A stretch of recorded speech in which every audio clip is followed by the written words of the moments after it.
Welcome to Voices at the Table, a podcast dedicated to celebrating and empowering women at Americold. Today's episode is all about building communities through giving back.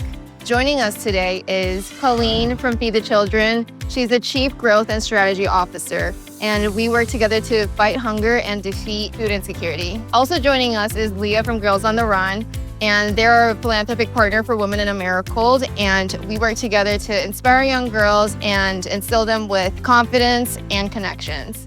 And last but not least, we also have Cindy Parker, who's a Director of Operations, and she's a great resource for telling us how our associates build communities through local engagement and through volunteerism.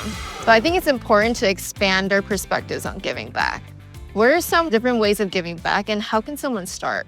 Fortunately, today, there's so many different ways you can learn about charities and how to get involved. And I think that that's the easiest way to start, is to think about what are causes, what are things that are really important to you. And so I think understanding what are personal missions or causes that tug on your heartstrings, and then going and learning more about them. What are the things in your community? What are organizations that are serving in your backyard, or organizations that are national or international in nature that you can learn more about? And then I think that there's a misconception that the only way that you can give back to organizations is by donating money. But there's so many other ways that people can support nonprofit organizations. And I like to summarize it by saying, like, the 3 T's: your time, your treasure, and your talent. And I think Americold does it so beautifully through the time that your employees come out and volunteer. And with Feed the Children, you come out and you volunteer by distributing food with Feed the Children at the events that we do. But in addition to that, there's ways that people can donate their talent. And so when you think about what talents and skills that you have that you could bring to an organization, there's so many. Like, you may be really great at marketing, Angela, right? And so thinking about what skills and talents you could bring to an organization, that saves them money that they don't have to then spend from the generosity of donors that are giving them donations every year. So our associates are encouraged to give back. But like you said, the associates themselves don't always have the monetary funds to do that. So we do encourage them to give their time, whether that's giving out food baskets or whatever that is. And then also, Americold has the Americold Foundation. So if we do have associates ourselves that need help, that this is money that our associates have donated that we give to associates that are having a rough time. You know, if there's been a storm or they're in a bad situation, they can apply for this Americold Foundation and get their own support. That's right. We give back to our associates as well, Yeah. and make sure they get the help they need when they need it. Yes.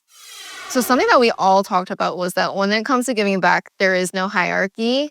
We all come together to achieve one goal. So can you guys talk about how you've seen teamwork come together when giving back? We were talking about it as it pertains to Feed the Children and your executive team. You want to share that? So we had a grand opening in Russellville at one of our sites, and that we coordinated a Feed the Children event at one of our food banks there in town. And of course, people from the sites came, the associates from the sites. But then we also had our CEO, and they didn't come just for the photo op. They came and stayed the whole time. They were giving out, working right alongside our lift truck drivers and our managers, giving out food boxes to our local community. And that makes a big impact for our hourly associates to see that it's coming from the top. It's not just something that they're putting out there and saying that I want you to do this. They believe it, and they're living it every day. So that makes a big impact. And I remember one of the leaders actually said that was the best day they had in a really long time. Yes. Our team remembers that even years later. Yes. It was a good day. Yeah. Everybody's there with that shared goal of doing something to give back in the community. And that's a really special thing. So giving back looks different for everyone. What advice would you give to someone who's looking to get involved in their own way? So sometimes you think about, if you don't have the money to give and you say you want to give your time, and you say, well, I've got this and this and this and this all to get done. I'm just too busy. I don't have time to give my time. But then you actually do it. And then at the end of the day, when you've packed 1,100 bags of food for a community, you think, oh, that was hard work, but it was so worth it. When's the next opportunity for me to give back? When can I get involved? What other things can I do? And I think you show up to volunteer thinking, I'm going to provide, to this organization, and don't realize it's personal, professional development as well. You never know who you're going to meet. It really gives you opportunities in your career that you don't get walking the halls of your office every day.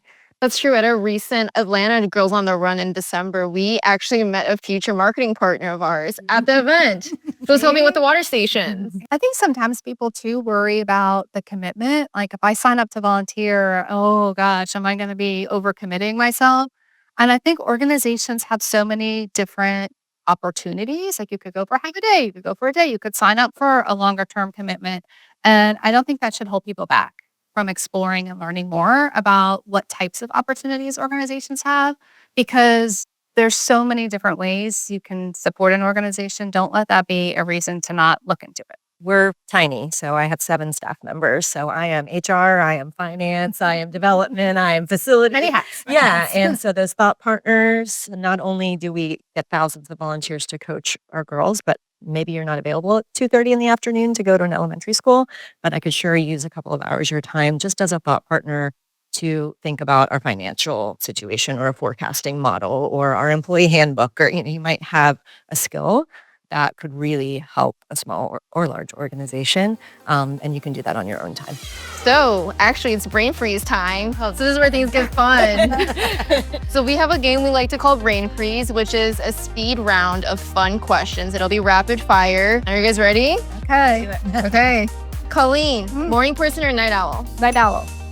Leah, sweet or savory? Savory. Cindy, ranch or blue cheese? Oh, blue cheese. Oh. Colleen, heels or flats? Healed. Leah, coffee or tea? Coffee. Coffee. Of course, you had it this morning. Cindy, beach or mountains? Oh, beach. I agree. Colleen, cats or dogs? Dogs. Leah, favorite food? Pizza.